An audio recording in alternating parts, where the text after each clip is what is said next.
Evangelho segundo o relato de João, capítulo 1, verso 1, diz assim: no princípio era o verbo. A palavra verbo é uma designação para falar de Cristo. No princípio era Cristo, e Cristo estava com Deus, e Cristo era Deus.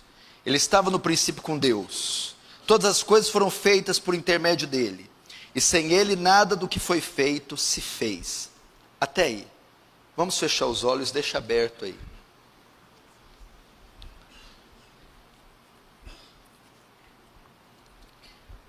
Pai Santo, mais uma vez nos colocamos diante de Ti e da Sua destra fiel,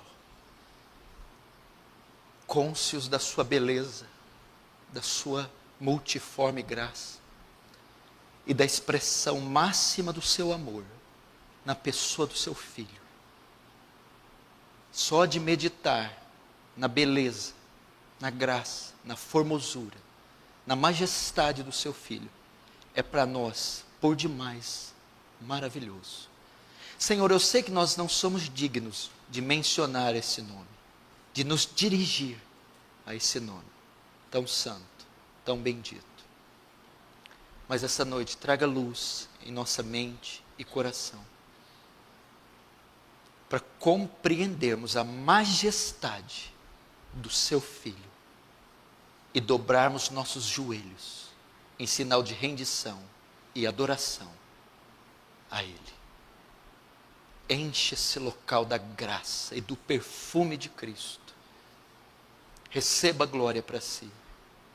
Oh Deus, faz Teu reino avançar e nos conforma a imagem do Seu Filho. Em nome de Jesus. Amém. Mais um carro aqui, um Honda Fit preto, em frente à garagem. O dono precisa estacionar. Placa EVZ 8850. Presta atenção.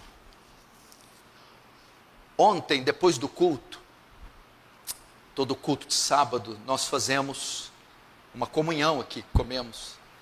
Eu estava conversando ali com a Priscila Risato, e sobre o conhecimento que ela tinha. Ela veio de outras igrejas, e ela está aqui há pouco tempo, poucos meses. Então, começando a falar, essa moça começou a ficar emocionada e falar: pastor, eu não conhecia Cristo, eu não sabia quem Ele era, eu não sabia que Ele era esse ser maravilhoso, glorioso, grandioso, eu estou impressionada. E ela falou com tanta espontaneidade, com tanta simplicidade, que aquilo me tomou, mexeu comigo. Eu fui para casa pensando, dormi pensando nisso. Falei, é verdade. E eu me lembrei dos textos, dos temas que eu já preguei sobre isso. Falei, meu Deus, nós não podemos deixar perder isso de vista jamais. Quão glorioso é o nosso Senhor, quão adorável. E esses pastores, essas igrejas, essas seitas, esses lobos, esses falsos profetas, por anos nos furtaram a verdade e omitiram a verdadeira identidade de Cristo e fizeram dele um falsário, fizeram dele um Papai Noel, um famigerado Papai Noel. Encobriram, ofuscaram a glória, a majestade desse Cristo. E agora, frequentando a nossa igreja, em alguns meses, ela tem redescobrido esse ser, essa pessoa maravilhosa, esses atributos fantásticos de Jesus Cristo. Por causa disso, tomado desse sentimento, eu resolvi pregar sobre Jesus Cristo. Dar mais uma vez uma parada no Sermão do Monte, abrir um parênteses, para falar desse ser glorioso, que é Jesus Cristo. Quem é esse? Quem é esse que até o céu e o mar obedecem? Quem é esse que caminha sobre as águas? Quem é esse que fecha a boca dos leões, que abre o mar com o sopro da sua narina? Quem é esse que dividiu o tempo e dividiu as eras? Jesus Cristo é o nome mais procurado da internet mundial. É a personalidade mais pesquisada, estudada de todos os tempos. Quem é Jesus? Sobre vários aspectos, Jesus Cristo é uma pessoa singular, sendo que o mais importante é que ele centraliza o evangelho da graça e da glória de Deus. Ele mudou a face da história, pois através dele a eternidade invadiu o tempo. E o verbo se tornou carne e habitou entre nós, do grego skenon. O verbo se fez tenda, se fez tabernáculo. O tabernáculo de Moisés, o templo de Salomão, agora é prefigurado na pessoa de Cristo. A tenda onde a glória de Deus habitava, veio em carne na figura de Cristo. Deus fez homem, Deus se fez homem, e a vida humana então adquiriu, por meio de sua redenção, um significado que a eleva acima da ordem natural e apropria para a comunhão e a obra de Deus. Quando vamos falar de outras religiões, quando nós comentamos acerca de outras religiões, a respeito do Deus Criador, do Deus Pai, notamos que não há problema. Quase todas as religiões do mundo concordam, muçulmanos, judeus, católicos.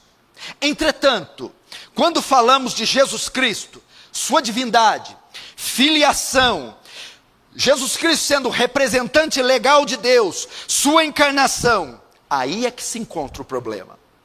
Ele é a pedra angular.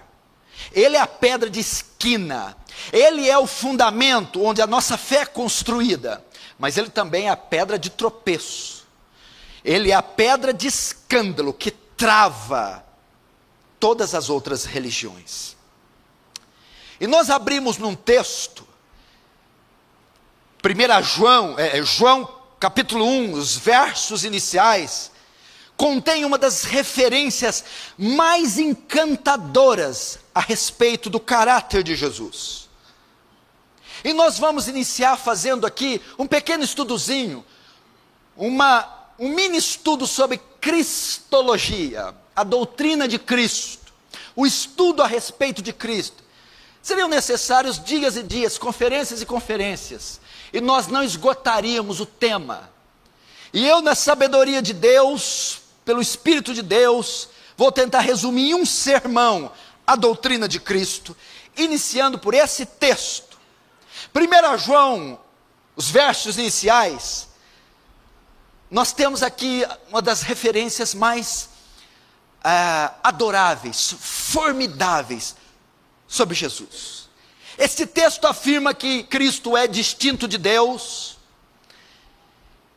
ele afirma que ele é divino, que ele é eterno e que ele é o agente da criação. Vamos começar. O texto diz: no princípio era o verbo, e o verbo estava com Deus, e o verbo era Deus. Ele estava no princípio com Deus. Todas as coisas foram feitas por ele, sem ele nada do que foi feito se fez. Primeiro, Jesus e Deus não são a mesma pessoa. Jesus é distinto de Deus, porque a Bíblia diz: no princípio era o verbo, e o verbo estava com Deus. O verbo estava junto com Deus. A palavra verbo no grego é logos, porque a ideia grega de logos é sabedoria divina, palavra divina. Então o logos de Deus é Cristo, ele é a verdadeira sabedoria, a verdadeira palavra divina. Trazendo para nós, quando se diz verbo, Cristo, e Cristo estava com Deus, ele é distinto de Deus. É o que chamamos da Trindade: Pai, Deus Filho e Deus Espírito. Deus é um em essência e três em caráter. Fica muito difícil explicar a Trindade, mas pelo relato bíblico nós sabemos que a Trindade é bíblica. Então, no princípio estava Deus Pai e Deus Filho.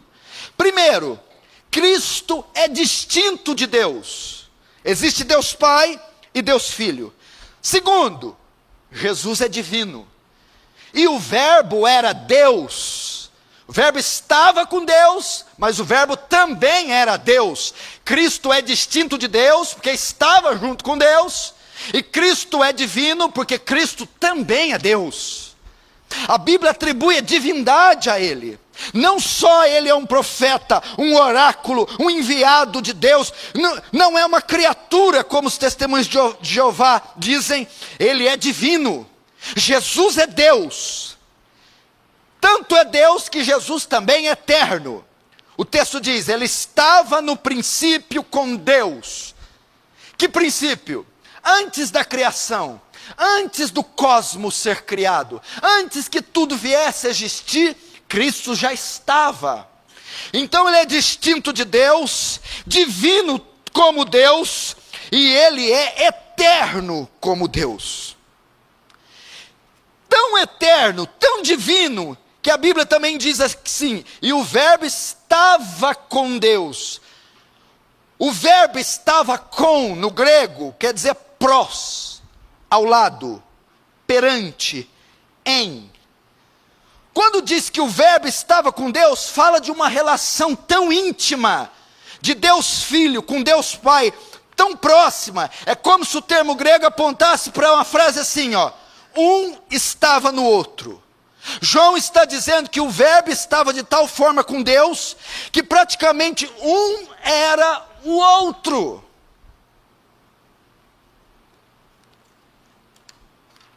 Esse é Jesus. Eu quero aqui essa noite elevar a nossa religião, elevar a nossa fé a um patamar inigualável. Ser cristão não é ser pouca coisa não. E você hoje vai saber quem é que você adora. Você hoje vai saber em quem você professa a sua fé. Jesus também é o agente da criação. Veja só João 1, o verso 3. O verso 1 ao 3, no princípio era o verbo estava com Deus, o verbo era Deus, estava no princípio com Deus. Todas as coisas foram feitas por Ele, e sem Ele nada do que foi feito se fez. Veja só, o Pai é o arquiteto do universo. O Pai é quem formulou, o Pai é o arquiteto. Todavia, o agente da criação é Jesus Cristo. Agora você vai entender Gênesis 1:1. Agora você vai entender Gênesis 1, versículo 1. No princípio, Deus criou os céus e a terra. A terra era sem forma, a terra porém era sem forma e vazia. O Espírito de Deus se movia sobre a face das águas. E disse Deus, haja luz. E houve luz. Ok? Você viu o verbo aí? Não viu? Oh. Deus criou a luz. Quando Ele disse, haja luz. Qual instrumento que Deus usou para criar? A palavra, o verbo, Cristo. Quando diz, haja luz, o arquiteto deu a ordem, mas quem criou foi o verbo, a palavra, Cristo. Cristo é o agente da criação. Colossenses capítulo 1, que era para o Thales ter aberto, Colossenses 1, eu errei, dei Filipenses. Diz que por Ele foram criadas todas as coisas, quer tronos, quer soberanias, quer potestades, principados, tudo foi feito por Ele e para Ele. Ele subsiste diante de todas as coisas. Ele é o agente da criação. Então aprendemos que Jesus é uma pessoa distinta do Pai, tão divino quanto o Pai, tão eterno quanto o Pai, e é o agente da criação. Todavia, existe uma outra característica importantíssima na pessoa de Cristo a aprendermos. Outra característica importantíssima. O mesmo capítulo vai revelar uma outra característica de Cristo, a sua humanidade. A humanidade de Cristo. Veja no verso 14, João 1,14. E o verbo se fez carne e habitou entre nós, cheio de graça e de verdade. E vimos a sua glória, glória como do unigênito do Pai.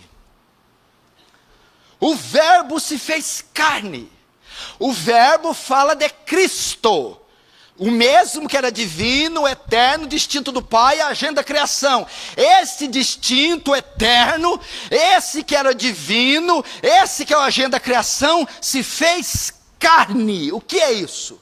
Se encarnou, tornou-se humano, recebeu uma natureza humana.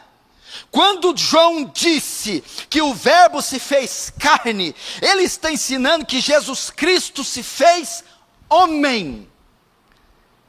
A nossa fé está alicerçada neste pilar, num desses pilares, e um deles é a humanidade de Cristo. Negar a humanidade de Cristo é uma blasfêmia, é uma heresia, é destruir os fundamentos da nossa fé. E a Bíblia diz que este Deus se fez homem.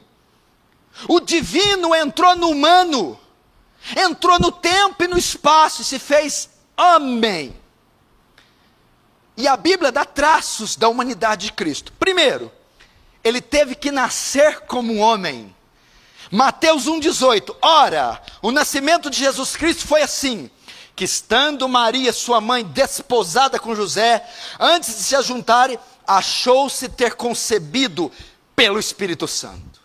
Teve que nascer como homem. Gálatas 4,4. Mas vindo a plenitude dos tempos, Deus enviou o seu filho, nascido de mulher. Teve que nascer como homem comum, provando a sua humanidade. Que mais prova a sua humanidade? Ele era de carne e osso. Jesus Cristo teve carne, teve nervos, músculos, pele, teve ossos. Hebreus 2,14. E visto como os filhos participam da carne e do sangue, também ele, Cristo, participou das mesmas coisas, para que pela morte aniquilasse o que tinha o império da morte, isto é, o diabo.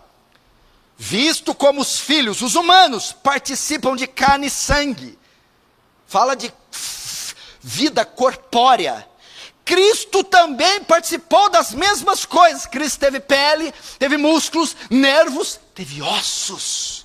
Esse texto fala da composição de Cristo e da sua autêntica humanidade. Se tornou homem. Quais outras características que a Bíblia traça da humanidade de Cristo? Primeiro, teve fome. Fome é uma necessidade humana. Mateus 4,2. E tendo jejuado 40 dias e 40 noites, Jesus Cristo teve fome, provando a sua humanidade. Que mais? Teve sede.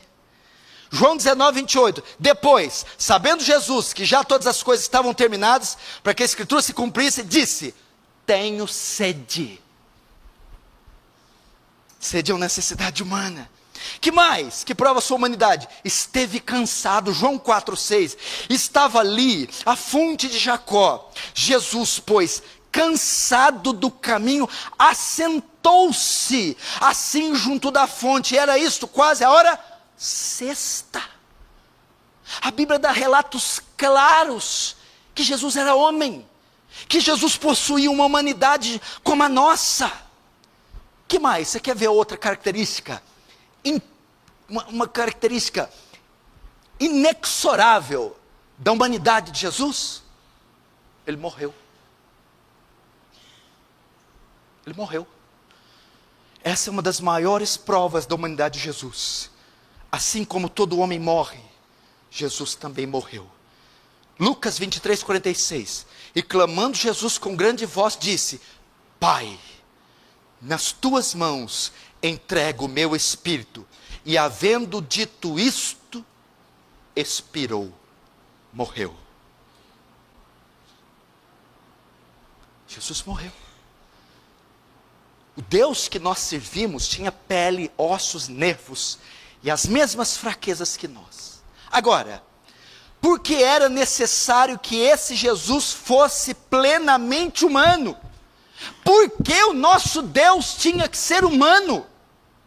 Por que ele precisava suar, transpirar, sangrar, sentir tristeza, cansaço e até o óbito? Por quê? Para ser um sacrifício substitutivo perfeito. Se Jesus não tivesse sido homem, escute, você tem que saber a razão da sua fé. Não pode apenas ver o filme e chorar, tadinho, está sangrando. Tem que saber por quê.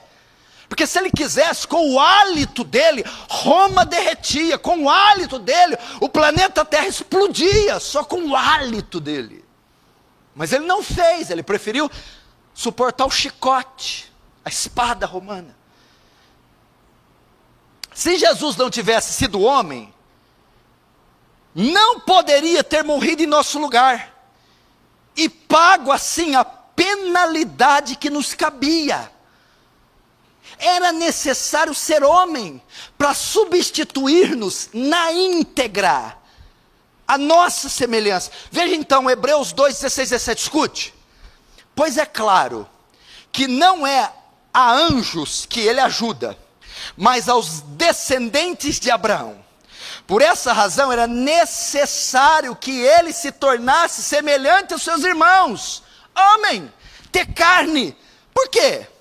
Em todos os aspectos, para se tornar sumo sacerdote, misericordioso e fiel com relação a Deus, e assim, se tornando homem, fazer propiciação pelos pecados do povo. Propiciação, sacrifício substitutivo, que quita a nossa dívida com Deus, que aplaca a ira de Deus, que satisfaz as demandas da justiça de Deus. Por isso ele se tornou homem. O plano foi genial, a encarnação é genial. Por que ele teve que ser homem? Para ser um sacrifício substitutivo. Segundo, para se compadecer de nós, como sumo sacerdote. Ele tinha que se tornar homem, para experimentar nossas dores, é assim poder nos assistir. Hebreus 4,15, declaração elegante, clássica, porque não temos um sumo sacerdote que não possa compadecer-se das nossas fraquezas, porém nós temos um que, como nós, em tudo foi tentado, a nossa semelhança, porém sem pecado. Nós temos um que suou, nós temos um que chorou, temos um que sofreu, sabe o que é a agonia de um homem, sabe que é a tentação de um homem, sabe os limites da natureza humana, então pode nos atender, pode nos socorrer. Se Jesus não fosse homem, não teria sido capaz de conhecer por experiência o que sofremos em nossas tentações e lutas diárias nessa vida. Porém, sendo homem, ele pode socorrer os que são tentados e os que são provados. Conclusão: Cristo é plenamente humano. Sentiu sede, sono, cansaço, chorou, teve carne, nasceu como um homem comum e até conheceu o óbito, morreu. Entretanto, todavia, não obstante, sem embargo, para completar o ensino bíblico acerca de Jesus Cristo, precisamos não só declarar que ele era humano. Se eu defender só esse ponto, essa natureza de Cristo, eu ainda sou um herege. Eu não posso dizer que ele é só humano. Para compreender a doutrina de Cristo, a cristologia, eu não posso dizer e declarar que ele é somente plenamente humano. Mas Cristo também é plenamente divino. Não é 99,999 divino, é 100% divino. E não é 99,99900 humano, é 100% humano. Vamos ver agora a divindade de Cristo. O concílio de Nicéia, no ano 325, depois de Cristo, declara a divindade de Cristo, afirma. Concílios eram reuniões de autoridades religiosas que decidiam as doutrinas. Este concílio, essa reunião com os clérigos, com os teólogos, com os estudiosos, ela afirma no ano 325 depois de Cristo a divindade de Cristo. Confirmam, Cristo é plenamente divino. Tivemos uma seita nesses primeiros séculos chamada arianismo, criada por Ário, um bispo de Alexandria que morreu em 335 depois de Cristo. Ele criou a heresia chamada arianismo. O que esse postulado ensinava? Que nem Cristo nem o Espírito Santo existiam eternamente, mas somente foram criados simplesmente para o processo da redenção do homem. E uma vez que foram criados, não poderiam ser divinos. Esse bispo de Alexandria negava uma das naturezas de Cristo. Cristo é só humano, mas não é divino.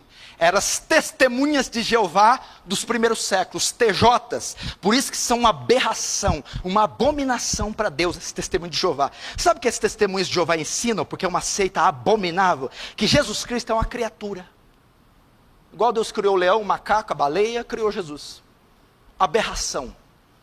Ário cria nisso. O arianismo roubou a divindade de Cristo, e é o que as testemunhas de Jeová dizem. Agora vamos ver o que a Bíblia diz sobre a divindade de Cristo. A Bíblia já provou que ele era completamente, plenamente homem, humano. Vamos ver se a Bíblia prova a sua divindade. A palavra Deus que a Bíblia usa para se referir a Deus no grego, é a palavra Theos. Então todas as vezes que a língua grega na Bíblia quer se referir a Deus, Deus Pai, Deus Criador, se usa a palavra Theos. Theos no grego quer dizer Deus. Esse termo só Deus pode usar. Theos quer dizer Deus. Então, se a Bíblia usa Theos para Jesus, significa que Jesus é Deus. No princípio era o verbo estava com Deus, e o verbo era Theos, Deus. João 20, 28. Tomé respondeu e disse a Jesus: Senhor meu e Theos meu, e Deus meu. O termo também é Theos. Romanos 9, 5. Os quais são os pais, e dos quais é Cristo segundo a carne, o qual é sobre todos Deus, Theos, bendito eternamente, amém. Então a Bíblia atribui a Jesus a divindade, trata Jesus como Deus, ao usar termos que só Deus pode receber. Que mais revela a divindade de Jesus? Outro termo para Deus é o grego Kyrios. A palavra Senhor, Kyrios, é atribuída a Jesus Cristo. A Septuaginta, que é a tradução do Antigo Testamento, do hebraico para o grego, emprega a palavra Kyrios como tradução do nome Yahvé, ou Jeová, que quer dizer Senhor. A palavra Kyrios é empregada para traduzir o nome do Senhor 6.814 vezes no Antigo Testamento. 6.814 vezes.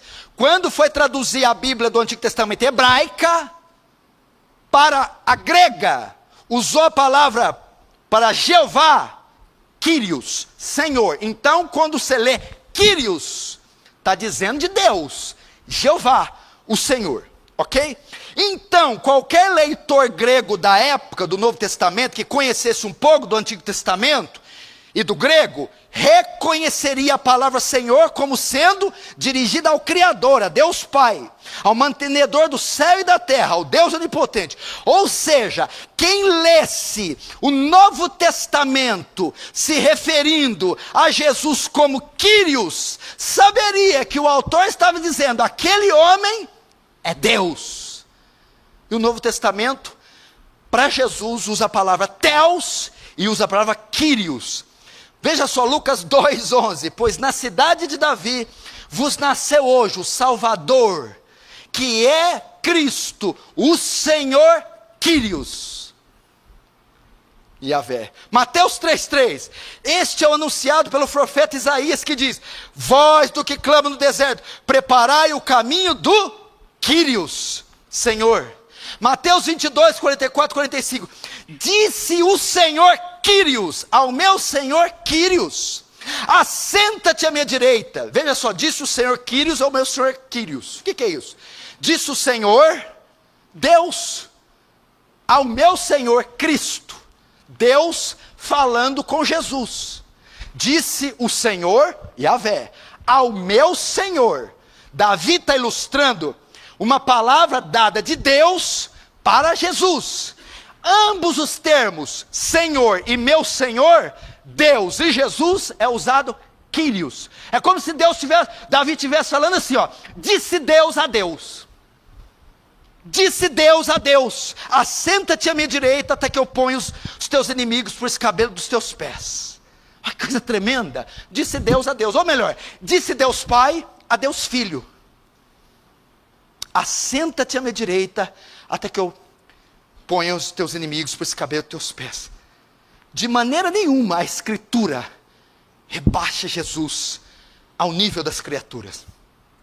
Atos 2,36, saiba pois com certeza toda a casa de Israel, que esse Jesus a quem vós crucificasse, Deus, veja só, o fez Senhor e Cristo. Vamos para o grego. Saiba pois com certeza toda a casa de Israel, que esse Jesus a quem vós crucificaste, Deus o fez Quírios. Deus o fez Deus. É isso que o texto está dizendo. Deus é atribuído para Deus Pai e Quírios para Deus Filho. A Bíblia então usa termos para Jesus que só podem ser usados para Deus. Ou seja, Ele é divino. Vamos ver sinais que Jesus possuía atributos da divindade. Tem atributos que só Deus tem. Atributos comunicáveis e incomunicáveis. O que são atributos? Características de Deus. Justiça, amor, bondade, santidade, onipotência, onisciência e onipresença. Atributos. Mas dentro dos atributos de Deus há duas categorias. Atributos comunicáveis e atributos incomunicáveis. Atributos comunicáveis. Deus comunica com a criação. Ele partilha. Amor. Deus tem amor, nós temos amor. Justiça, Deus tem justiça, nós temos justiça. Atributos que Ele comunica. E tem a outra categoria, atributos incomunicáveis. Só Deus tem, Ele não comunica com ninguém. Onipotência, onisciência, onipresença. Ninguém mais tem, só Deus tem. Cristo tem os mesmos atributos que Deus. Como é que Cristo pode ter atributo que só Deus tem? É porque Cristo é Deus. Vamos ver. Primeiro, sinais que Jesus possuía atributos da divindade. Onipotência. Jesus multiplicou pães e peixes. Mateus 14 e 19. Só Deus pode fazer isso. Acalmou a tempestade no mar. Mateus 8, 26, 27. Só Deus pode fazer isso. Transformou a água em vinho. João 2, verso 1 a 11. Jesus era onipotente. Que mais? Segundo atributo que só Deus tem. Eternidade. O que é eternidade? Que atributo é esse? Deus não tem começo e nem vai ter fim. Deus sempre existiu. Ele é eterno. Miqueias 5:2, e tu, Belém Efrata, posto que é pequeno entre as mulheres de Judá, de ti sairá o que governará em Israel, aquele cujas origens são desde a eternidade. É um texto messiânico falando de Jesus, aquele que é eterno. Vai nascer em Belém aquele que sempre existiu, eterno. Que mais? Onisciência, um atributo que só Deus tem. João 6,64, porque bem sabia Jesus desde o princípio quem eram os que criam e quem eram os que o haviam de entregar. Ele já conhecia. João 16,30, agora conhecemos que tu sabes todas as coisas. Onisciência. Jesus era divino. Você está vendo como a Bíblia diz e afirma a divindade de Jesus? Conclusão, aprendemos que Cristo também era plenamente divino. Agora, por que era necessário que Jesus Cristo fosse plenamente divino? Por que era necessário? Só ser homem não estava bom para nos substituir? Algumas pessoas imaginam assim, bom, para a redenção, a humanidade foi necessária. Me substituir na cruz. Para a redenção, acho que a divindade não é necessária. Claro, veja só. Só alguém que fosse Deus infinito poderia arcar com toda a pena de todos os pecados de todos que crescem nele. Qualquer criatura finita não seria capaz de arcar com tal pena, pois a salvação vem do Senhor. Por isso você pega os testemunhos de Jeová, Jesus não é Deus, se ele não é Deus, eu e você estamos enrascados. Por quê? Jonas 2,9 diz, do Senhor vem a salvação. Se a salvação vem de Deus e aquele que foi pregado na cruz não é Deus, nós não podemos ser salvos. Então, os testemunhos de Jeová ficam sem saída. Jonas 2,9, a salvação vem do Senhor.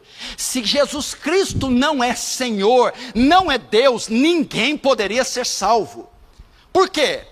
Porque só um Deus poderia suportar a ira divina. Jesus suportou a ira divina na cruz. Só Deus podia satisfazer as exigências da justiça divina. Jesus a satisfez. Só Deus poderia pagar por uma ofensa eterna feita a um Deus eterno. Jesus pagou.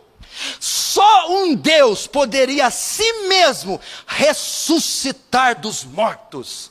Jesus ressuscitou a si mesmo. E só um Deus poderia fazer mediação entre Deus e os homens. 1 Timóteo 2,5. Só há um mediador entre Deus e os homens. Jesus Cristo, o homem. Jesus era 100% Deus. 100% homem. Tinha que ser homem para nos substituir naquela cruz. Tinha que ser Deus para suportar todo o peso e o pagamento da nossa dívida. Mas não para só até, não para aí não. O negócio vai longe. Vem cá, responde para mim. E como é que essas duas naturezas convivem? Ele é 100% homem, 100% Deus? É. Mas como? Tem dois dentro dele? Ou é ele, humano, e a forma espírita que anda do lado dele? O divino anda invisível, e o humano anda. Como é que é isso? Vamos entender agora a união das duas naturezas. É uma coisa profunda, tremenda. A encarnação de Cristo, a encarnação de Deus, o que acontece? Na encarnação, a divindade e a humanidade habitam em uma única pessoa. Com a encarnação de Deus, a divindade e a humanidade habitam na pessoa única de Cristo. Escute, o grande mistério da encarnação de Cristo reside no fato de não ser Cristo só plenamente divino e plenamente humano. Não, não. Cristo ter encarnado quer dizer que ele é só plenamente divino, nem plenamente humano. Tá, e o que quer dizer? Mas dessas duas naturezas fazem parte de uma só pessoa, a saber, Cristo. As duas naturezas estão juntas em Cristo. Esse entendimento preciso da união das duas naturezas em uma só pessoa foi formulado e decidido no Concílio de Calcedônia, século V, no ano 451 depois de Cristo. Até Calcedônia, 451, século V, as pessoas tinham uma ideia distorcida das duas naturezas. O que eles pensavam? Havia algumas concepções erradas que foram propostas, depois rejeitadas e vistas como heresias. Primeiro, o gnosticismo negava a humanidade de Cristo. Sim, Cristo era divino, Cristo veio, era Senhor, mas não era humano. Negava uma das naturezas. Ele é só divino. Quando Cristo andou aqui na terra, se ele andasse na praia, não ficava pegada. Não ficava nenhuma marca no chão. porque ele era só divino. Porque o gnosticismo acreditava que a matéria é má. Se Deus é bom, ele não pode ter matéria, não pode ter corpo, ele não pode ser humano. Porque isso é coisa má. Gnosticismo negava a humanidade. Outra seita dos primeiros séculos, docetismo, também negava a humanidade de Cristo. Aí veio o arianismo. O arianismo não negava a humanidade, negava a divindade. Então as primeiras seitas negavam a humanidade. Ele não tinha corpo, não foi homem. Depois entrou uma terceira que negava a divindade. Não, ele tinha corpo, ele era homem, mas não era Deus. Heresias. Negou uma das divindades, é herege. Depois tivemos outra, o apolinarismo. Apolinário era um bispo de Laodiceia, do ano 361 antes de Cristo. Depois de Cristo, ele ensinava que Cristo era plenamente divino, mas parcialmente humano. Então veja só, as primeiras seitas negavam uma das naturezas. Uma nega que ele é humano. Não, ele não é humano, é só divino. Heresia. A outra negava o divino. Não, ele é só humano, não é divino. Também heresia. A terceira seita dizia, não, ele era humano e divino. Mas ele é mais divino do que humano. Tipo assim, 70% divino, 30% humano. Tinha gente que pensava isso. Não, ele é divino e humano, claro. Mas ele tem mais divindade do que humanidade. Então 70% divino, Deus, 30% humano. O apolinarismo ensinava isso. Heresia também. Aí veio uma outra, o nestorianismo, de Nestório, bispo de Constantinopla, no ano 428 depois de Cristo. Ensinava nem uma coisa nem outra. Ele é só divino? O Nestório dizia, não. É só humano? Não. É parcialmente divino e parcialmente humano? Não. O que ele é? É a mistura do humano com o divino. O humano, o divino misturou, saiu uma terceira. Cristo é a fusão das duas. Misturou o humano com o divino, nasceu uma terceira classe. Então veja só, ele ensinava o monofisismo, ou eutiquianismo. Ela veio de Eutico, um outro herege do ano 378 depois de Cristo. O que ele ensinava? Que a natureza divina absorveu a humana, dando origem a uma terceira natureza. Portanto, Cristo é a mistura das duas naturezas. Qual foi a solução que varreu essa ideia? Foi o concílio de Calcedônia, na chamada união hipostática. A solução veio ali. Na união hipostática, do grego hipostasis, natureza, da mesma natureza. Como Cristo é? Não é nada daquilo que você ouviu até agora, é assim, ó. Cristo é 100% humano e 100% divino. As duas naturezas, 100% humana e 100% divina, coexistem juntas, na mesma pessoa, sem se misturar. União hipostática. Entendeu?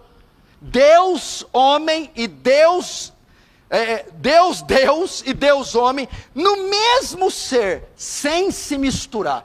Ele não é 70 divino e 30 humano, não é a mistura do divino com o humano e dando uma terceira, não é só divino nem só humano. A natureza divina e a natureza humana coexistem juntas, na mesma pessoa, sem se misturar. O dicionário Baker diz assim: na encarnação do Filho de Deus, uma natureza humana se uniu inseparavelmente e para sempre com a natureza divina na pessoa de Jesus Cristo. Enquanto as duas naturezas permanecem distintas, completas e sem mudança, sem misturar-se ou confundir-se, de maneira que uma única pessoa resultou ser verdadeiro Deus e verdadeiro homem. Você quer ver isso? A Bíblia dando uma prova que ele é 100% divino e 100% humano na mesma pessoa. Mateus 8, 24, 27, na mesma passagem. Eles estão viajando no barco. Acontece uma tempestade, não é? Enquanto acontece a tempestade, Jesus está fazendo o quê? Dormindo. Humano, com sono, cansado. Quando ele acorda eles, Jesus repreende a tempestade. Divino. Humano quando está deitado. Divino quando repreende. Na mesma passagem, na mesma pessoa. Humano, cansado e dormindo. Divino, repreende a tempestade. As duas naturezas coexistem juntas, na mesma pessoa, sem se misturar. Esse é Cristo. Amém? Estamos indo para o final, não fique nervoso. Esse é Cristo, é o mistério da encarnação, é a maravilha da encarnação. Agora vamos para os ofícios de Cristo. Quem é Cristo? Quais são as funções do Filho de Deus? Ofícios são funções. Os ofícios de Cristo, quais são as funções? No Antigo Testamento havia 3 tipos de líderes, 3 tipos de cargo: o profeta, o sacerdote e o rei. Profeta era aquele que revelava a vontade de Deus ao povo, e às vezes predizia o futuro.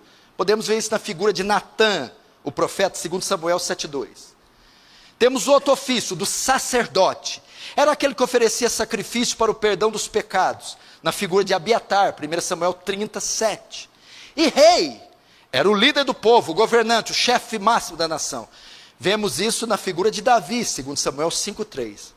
Esses 3 ofícios demonstram a obra de Cristo. Quando Cristo veio, ele assumiu essas 3 formas, esses 3 ofícios. Cristo é o nosso profeta, o nosso sumo sacerdote e o nosso rei. Cristo tinha esses 3 ofícios. Primeiro, como nosso profeta, Cristo revelou e transmitiu a palavra de Deus ao seu povo.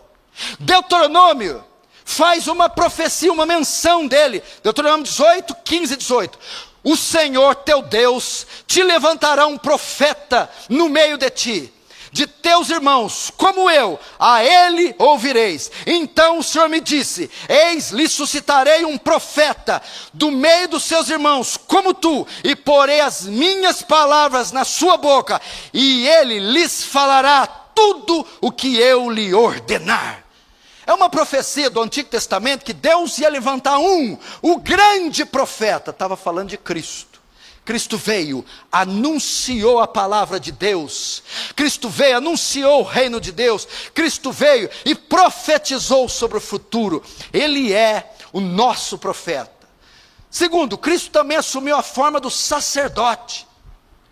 Ele oferece um sacrifício para perdão dos pecados dos homens. Hebreus 4,14. Visto que temos um grande sumo sacerdote, Jesus, Filho de Deus, que penetrou nos céus. Ele é o sacerdote que ofereceu, que foi diante de Deus e foi mediador de uma nova e eterna aliança. E ele não só foi o sacerdote, mas também o próprio sacrifício. Hebreus 10:12. Mas este, havendo oferecido para sempre um único sacrifício pelos pecados, ele ofereceu a si mesmo. Então Cristo é o nosso profeta, Cristo é o nosso sacerdote, e Cristo também é rei, o nosso rei. Ele governa a igreja e o próprio universo. Apocalipse 19:16, está escrito: e no manto e na sua coxa tem escrito esse nome: Rei dos reis e Senhor dos senhores.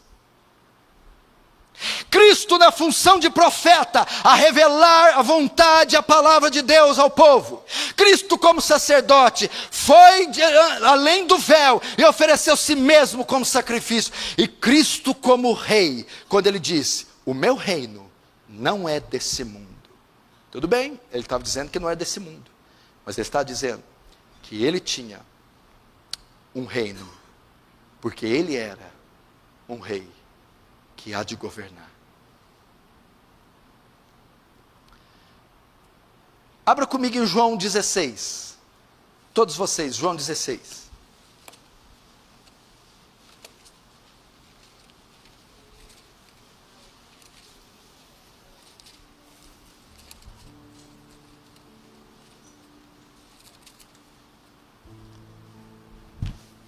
João 16, verso 13, diz assim: quando vier, pois, o Espírito da verdade, veja só qual é a função do Espírito Santo. Quando vier o Espírito da verdade, ele vos guiará toda a verdade, porque não falará por si mesmo, mas dirá o que tiver ouvido, e vos anunciará todas as coisas que hão de vir.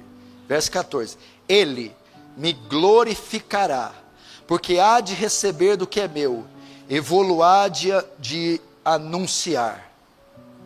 Até aí. Veja só. Qual é a grande função do Espírito Santo? Regenerar o homem? Não. Salvar o pecador? Não. Qual a grande função do Paracleto? O advogado, o outro consolador. A grande obra do Espírito, batizar com o Espírito Santo e fazer a gente orar em língua? Absolutamente não. Batizar com fogo é mandar para o inferno, vai torrar no inferno. Não tem nada a ver batizar com fogo. Qual é a grande função do Espírito? Dar dons para a igreja? Não. A grande função do Espírito, veja só, você está vendo essa luz aqui, ó? Sabe como é que chama isso aqui? Holofote, ribalta. Está vendo? Isso aqui é o Espírito Santo, a ribalta. Está vendo? O que a ribalta está fazendo? Está vendo a luz dela? Ela está apontando para Cristo. É iluminar, é convergir, é conduzir tudo e todos na pessoa bendita de Cristo. Quando Ele vier, me glorificará, há de anunciar tudo o que eu tenho dito, não falará de si mesmo, não se promoverá, mas me promoverá. O que isso quer dizer? Tudo deve apontar para Cristo. O universo é cristocêntrico. Ele é o centro da mensagem do Antigo e do Novo Testamento. Todo o Velho Testamento aponta para Ele. No final Ele estará reinando e glorificando. Ele é o Alfa e o Ômega. Dele provém todas as coisas e nele converge todas as coisas. Ele é o princípio de tudo e Ele é o fim de tudo. O universo é cristocêntrico, meu irmão. Ele é o alfa e o ômega. Sabe o que quer dizer alfa? A primeira letra do alfabeto grego. Ômega, a última letra do alfabeto grego. A alfa quer dizer, ele é o alfa. Ele é a origem, a nascente de tudo, o início de tudo, é de onde tudo é sustentado, tudo é criado, tudo é feito, tudo provém, surge, nasce e é sustentado dele, através dele. Ele é o início e ômega. Ele é o fim de todas as coisas, sim. Não está dizendo só que ele é o fim de todas as coisas, o arremate de todas as coisas, é a convergência de todas as coisas. Ou seja, tudo que teve nele origem, é para que ele receba a glória, a ele o louvor, a ele o poder, o domínio, a exaltação. Tudo que existe contém as digitais de Cristo. É isso. E hoje, por meio dessa palavra, com a ajuda do Paracleto,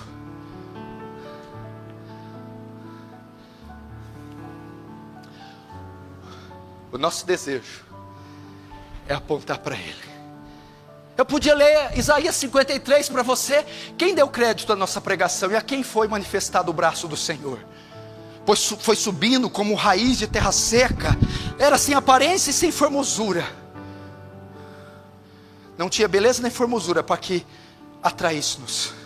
Verdadeiramente Ele levou sobre si os nossos pecados e as nossas iniquidades, tomou sobre si, e nós o reputávamos por aflito, ferido e oprimido de Deus. Fala de Cristo. O Salmo 24 diz: levantai, ó portas, as vossas cabeças, e levantai, ó entradas eternas, que entrará o Rei da Glória. Aí um olha, mas quem é esse Rei da Glória? Nunca um homem tinha entrado lá, nunca foi dado o direito de um homem pisar passar por aqueles portões. Ali era só permitido o Rei dos Reis, o Senhor dos Senhores. Agora um homem ousa subir, ousa entrar. Então eles perguntam: quem é esse Rei da Glória? Note, quando ele saiu de lá, ele não tinha um corpo, ele não era homem. Agora que ele se encarna, ele ressuscita com corpo. Quem vai subir lá é 100% Deus, mas também é 100% homem. E eles dizem: quem é esse que ousa entrar? Quem é esse Rei da Glória? E alguém brada: calha a boca! O Senhor dos Exércitos! Quem está entrando aí é o Rei dos Reis, Senhor dos Senhores. Ele é o Rei da Glória. Os portões se abrem. O Cristo divino está entrando, junto com o Cristo humano. Meu irmão, é esse o nosso Deus. Aqui nós devemos dar glória. Você acha que eu vim perder meu tempo aqui para falar de Buda, de Maomé, de Aparecida, de Confúcio, de algum filósofo, de algum Deus? Não, querido. Nós estamos falando daquele que no terceiro dia, a Bíblia diz, solta as ânsias da morte. A morte tinha encorrentado ele estava cheio de grilhões da morte, mas no terceiro dia foram se despedaçando. A morte teve que soltá-lo e cuspi-lo para fora. Ele venceu ela na sua morada. Ele desceu na casa da morte, olhou no olho dela e ele matou a morte. E ele ressurgiu dos mortos. A morte não tinha poder sobre ele. Nem uma cadeia, nem uma corrente da morte ficou sobre ele. Ele aniquilou a morte. E quando ele sobe aos céus, a Bíblia diz que o demônio, o capeta, o diabo, ia até a presença de Deus acusar os filhos de Deus. Não é assim com Jó? Ele vai lá e sopra no ouvido de Deus: Jó te serve, porque o Senhor dá tudo a ele. Toma tudo dele para ver se ele não te nega. O diabo estava nas regiões celestes, mas a Bíblia diz, Apocalipse 12, que o menino foi arrebatado aos céus. A mulher deu à luz. O dragão tentou devorar a criança, mas não conseguiu. Ele foi arrebatado aos céus. Fala da ascensão de Cristo em Atos capítulo 1. Ele é assunto aos céus. Ele vai sentar no trono, mas antes de sentar ele tem que fazer um serviço. Ele vai despojar principados e potestades e vai reduzi-los ao ridículo. O que é isso? Jesus vai lançar o dragão aqui na terra, vai expulsar o diabo e vai lançar por terra ele e todos os demônios. A palavra despojar era usado um termo militar romano. Quando um general vencia a tropa inimiga, sabe o que fazia? Pegava os derrotados, tirava eles, despojava da armadura, tirava a armadura, o capacete, tirava o cinturão, a espada, deixava pelado, e chegava em Roma, no seu cavalo, com todos os inimigos, com corrente no pescoço, na mão do general, e vinha lá o general vitorioso, no seu cavalo, e aquela miríade de soldados derrotados, pelados, despojados. Jesus, quando vence na cruz, sobe aos céus e despoja o diabo do seu poder e desfila triunfante com ele nas mãos. O diabo não tem mais poder de enganar as nações. Despojou ele do seu poder, despojou ele da sua autoridade, despojou ele da sua soberania.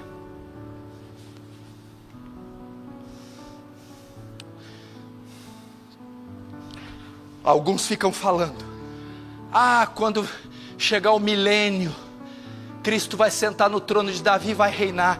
O quê? O que você está me falando? Querido, quando ele subiu nos céus, não é não é um tronozinho feito de papel crepom, lá na cidade de Jerusalém, Israel, um tronozinho chulé, que ele vai sentar ali, para governar judeus. Você está louco? Quando ele sobe aos céus, o trono de Davi que ele vai ocupar, é o trono do Pai, é o trono do céu, é o trono do Rei dos Reis e Senhor dos Senhores. E ele sobe e ele se assenta. Há 2000 anos ele já reina, há 2000 anos ele já sentou, e ele governa todo o universo. Ele já sentou, ele não será. Ele é, João diz, Rei dos Reis, Senhor dos Senhores. Esse é nosso Deus. É o nosso Deus.